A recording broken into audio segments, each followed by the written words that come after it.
Доаѓа ли Урсула фон дер Лајен да го измери европскиот пулс на земјата? Шефицата на Европската комисија следната недела на средба со Мицкоски, но не и со опозицијата.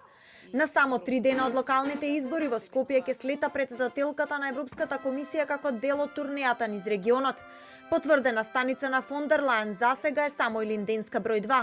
Од опозицијата велат дека до овој момент нема барање за тет-а-тет средба со лидерот на СДСМ. Иако агендата на фон дер Лајен засега е непозната, неофицијално посетата се очекува да биде кратка, ефективна, зад затворени врати, без медиуми и со директни пораки.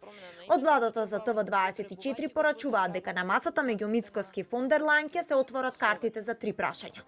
Очекуваме официјалната посета да биде уште една конструктивна средба на која ќе се отворат прашањата за евроинтегративниот пат, реформите и напредокот на државата. Иако фон дер Лајен доаѓа во пресрет на објавувањето на пакетот годишни извештаи за напредокот на земјите од проширувањето, фокусот во Македонија ќе бидат уставните измени и забрзувањето на патот кон ЕУ по изборите, велат експертите.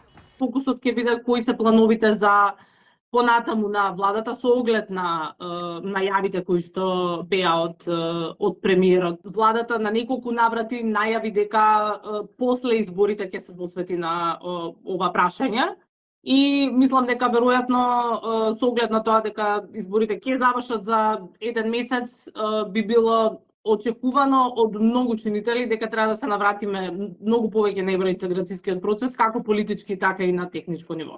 За предлогот на Европската Унија, кој веќе отворено се дебатира гласање со квалификувано мнозинство наместо едногласност, експертите советуваат Македонија да не се надева на формална одлука или напредок во преговорите со активна блокада од земја членка.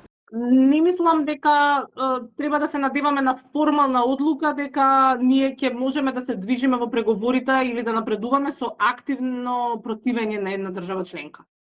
Знам дека е нерационално тоа да го очекуваме, но од друга страна ваквите предлози креираат поголем политички притисок врз државите кои што блокираат и би блокирале во иднина. И додека во државата предизборно активно се мерат политичките сили, временската рамка на опозицијата за црвените линии, односно спроведување на уставните измени до 10 февруари, коинцидира или не со најавата на премиерот Мицкоски за придвижување на политичката линија Скопје-Софија.